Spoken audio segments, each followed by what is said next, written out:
If you've ever tried to get good wireless audio on a budget, you've probably run into some of the same problems that I have. It's either clunky, overpriced, or just sounds not great. But this new compact microphone system from Saramonic has some pro capabilities that I think make it stand out from the competition. So this right here is the brand new Saramonic Air, and this entire video is being recorded using this microphone. Now, we are not in short supply of compact wireless microphone kits. Trust me, I have plenty of those sitting in my office right now. But among those kits, only a couple of them would I actually take with me to make video content. That's because most of the time they lack certain features, like safety tracks, external lav mic support, and a strong transmission signal. And the kits that do have those features are several $100s or too complicated for beginner creators. But this kit from Saramonic features all those things I just mentioned for $170 or less. Now, Saramonic did send the system out to me, and they are sponsoring this video. So with that in mind, I'll walk you through what this mic system can actually do, the facts, the features, the pros, and the cons, and let you listen to the raw audio from this microphone as well as mixed. And then you can decide if this system is right for your setup. Now, getting started with what you get 2 transmitters, 1 receiver, a USB-C adapter for the receiver, a lightning adapter, which is sold separately, a clip shoe adapter for mounting to cameras, a slick fully metal charging case with a clear plastic lid, a USB-C charging cable, 2 windscreens, 2 magnets, a drawstring carrying pouch, a coiled 3.5mm cable for connecting to your camera, and 2 lavalier microphones with pop filter adapters that are included if you get the more expensive kit. You can also get a Sony E hot shoe adapter for the receiver, but that's sold separately. Now, before we get into everything, this system is available in 2 different kits at 2 different prices. The base system with just the transmitters and receiver is priced at $149 US. Now, if you want the version that includes the 2 lavalier microphones, that is going to cost you $169 US. So $20 more, you get 2 microphones at 10 bucks a piece. The charging case is a futuristic looking, mostly aluminum with a transparent plastic screen on the top so you can see the gear inside, as well as see your remaining battery life. It actually holds almost everything that you need, including the windscreens, even when they're attached to the transmitters. There is a USB-C port on the side for charging and a digital battery indicator that lights up when you close the lid. You can close the case with the USB-C adapter still connected to the transmitter, thanks to a dedicated slot for it, but the clip shoe adapter does not fit inside while attached to the receiver. And the windscreens do spill out the side of the case just a little bit when they're attached to the transmitters, but this doesn't affect the performance of the system. Now, the transmitters are mostly plastic with a metal clip on the back to support magnetic mounting. The mic capsule is located right on top and has a compact snap-on windscreen similar to the DJI Mic Mini. There's an LED indicator on the front, a power mute button on one side, and an input jack for the lavalier microphone on the other side. They're pretty lightweight and don't tug on clothing too much, as you can see here. And while they're slightly bigger than the Mic Mini or Lark M2, they're still very compact. I do love that Saramonic came up with a compact way to include lavalier mic support, but it does use a proprietary mount. I really wish this was just a 3.5mm jack, but this will limit you to only using the lav mics provided or future lav mics they come out with,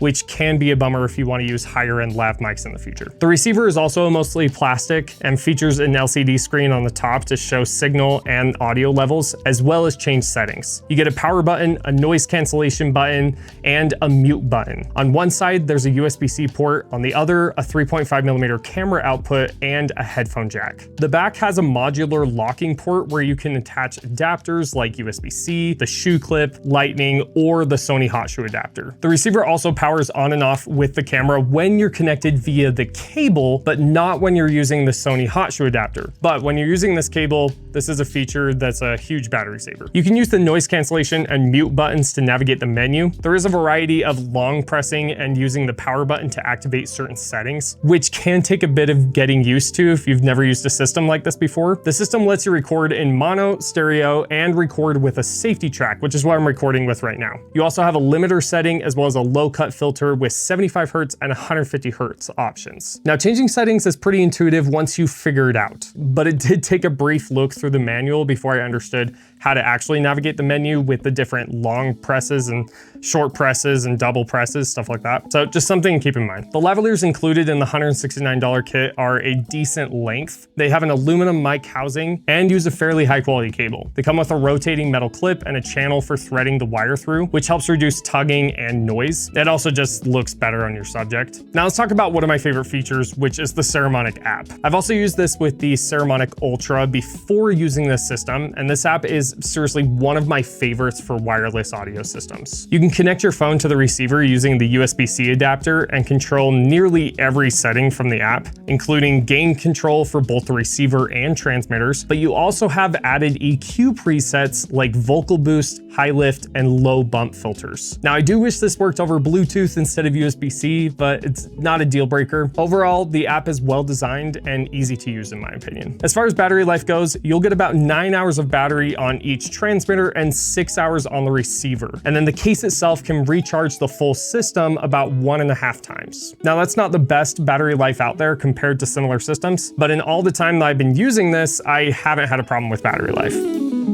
All right, we're here at the park with the Saramonic Air. We're gonna do a little distance test here. This system is rated for 300 meters, which is actually really good. That's a similar metric to the DJI Mic Mini, which we tested at this exact same park. And we were able to get to the complete other side without having some serious interference issues. And I'm probably about 100 feet away right now. I'm gonna do a quick turnaround test. See if I drop out. Okay, a little bit of a dropout. That's expected, honestly. I'm probably at least a football field now. I should be able to get all the way to the end of the park, direct line of sight with this system without having some serious dropout issues. One thing to keep in mind with these systems, direct line of sight. So right now I am facing the camera. As soon as I turn around, most likely I'm gonna have a dropout. So as soon as you turn around, as soon as you put an obstruction in front of these systems, they're going to drop out. That is gonna happen with any system.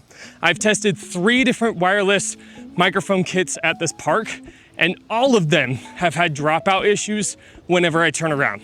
So this is not new. I'm gonna keep going. If you don't wanna have issues with obstructions, then you're gonna need to get a higher end system that works off of radio signals or stronger signals. All right, so I'm almost to the end of the park. Okay, apparently I'm getting a signal, I'm dropping out a little bit here, so the signal's probably pretty dang weak. I'm trying to like see in between the trees right now, but I'm guessing as soon as I turn, yeah, there we go. Okay, so this distance, this is way further than you would probably ever need to use this system, but this is a great way I like to measure this. Literally the same park that I played t-ball at growing up, so it's a little nostalgic. I don't do these tests with these systems to measure how far I can get away from the camera. It's to measure how strong the signal actually is. Actually, I want to test one thing. I'm gonna go behind this tree really quick. I'm gonna go behind the tree. I'm guessing I dropped out a little bit. No, really? Okay, I'm gonna go behind the tree. Tree.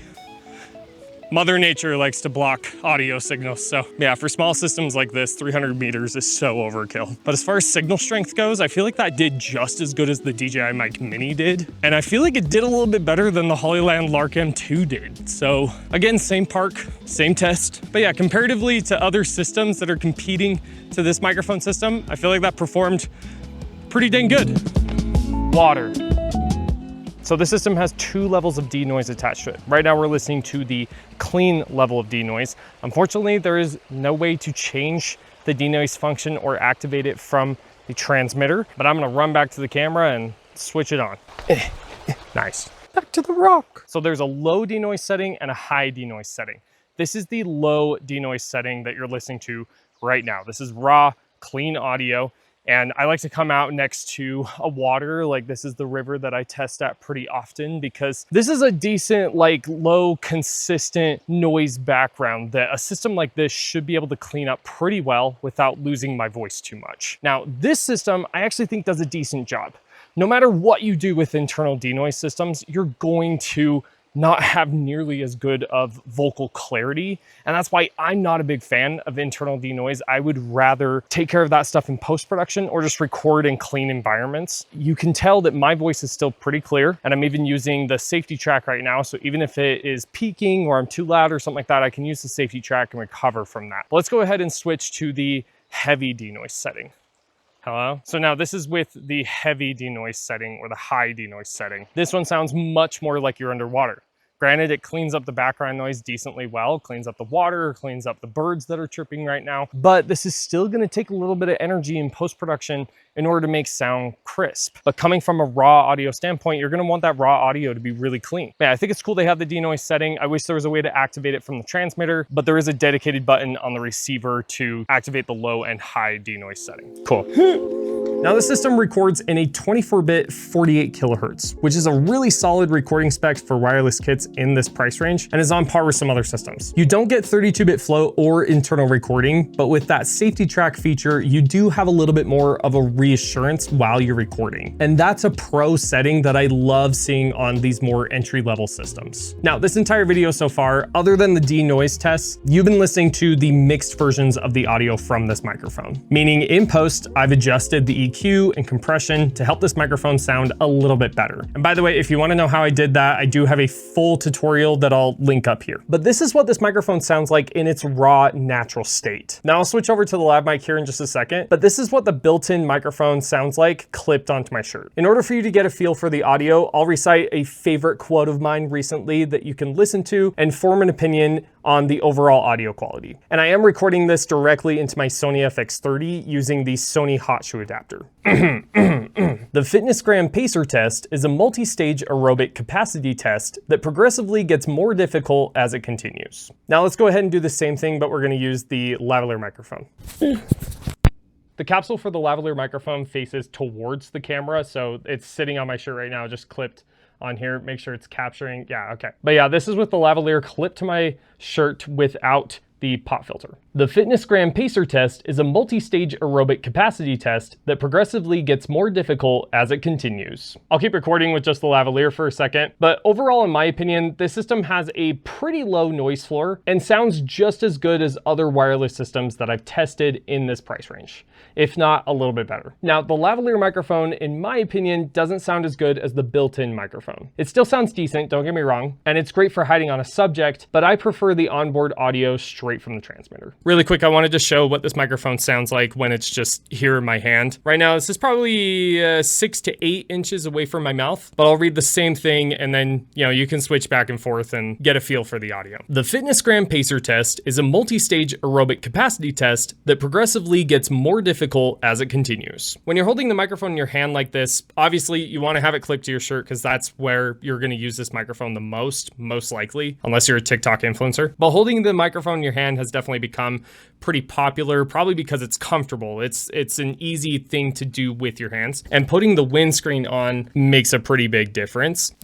This is going to reduce plosives a little bit, and if you're outside, it's going to reduce a lot of wind noise, so this can be extra helpful. Plus, when it's sitting here in your hand, it's a little bit more clear of an audio quality. That's because it's closer to your mouth, so it's naturally going to sound better. I think to wrap things up, here are some pros and cons. First of all, it's a relatively compact size and build quality considering it supports external lavalier microphones. This system also has pro features like safety track recording and EQ that can give you some confidence in your recording and limit the amount of work you have to do in post. I personally think Saramonic has one of the best mobile apps for mic control, and even not using a wireless system, it's still great to use with just your phone microphone. And in my test, the transmission signal was very powerful and performed a little bit better than some other systems I've tested. It's also compatible with a Sony hot shoe adapter and has perfectly usable sound quality right out of the camera, in my opinion. Now, the case doesn't close with the clip shoe adapter attached, which is a bit of a letdown and a design flaw in my opinion. And the lav mic uses a proprietary adapter rather than a 3.5mm jack. I can understand this considering that the 3.5 jack would most likely increase the size of the transmitter, but I do appreciate them including one in this small of a system. And the menu navigation may take some getting used to at first, depending on your experience with systems like this. I use and test these systems all the time, and it still took me a second. And the lavalier mic quality is just okay compared to the built-in mic on the transmitter. At the end of the day, I think this is a fantastic beginner-friendly system with a lot of pro features baked into it. If you don't want to spend the time mixing your audio in post, or if you're just learning how to use wireless systems, this is a great system to get started. Now, if you want the option to hide the mic, go with the $169 kit, because then you get the lavalier microphones. But if you're fine clipping the transmitter to your shirt or jacket, save some money and stick with the base kit. Either way, I think the Saramonic Air is a serious contender against some other compact systems out there. But what do you guys think? Was the audio quality good enough for your needs, or would you rather have a system that supports higher end lavalier microphones? Let me know what you think in the comments, and if you're interested in purchasing this system, there are links to it in the description. They are affiliate links, so if you purchase from those links, it does support the channel. Thank you so much if you do. And if you enjoyed this video, then maybe watch this video next, and don't forget to like, subscribe, and hit that bell button so you never miss out on new young filmmaker content. Good luck filmmaking.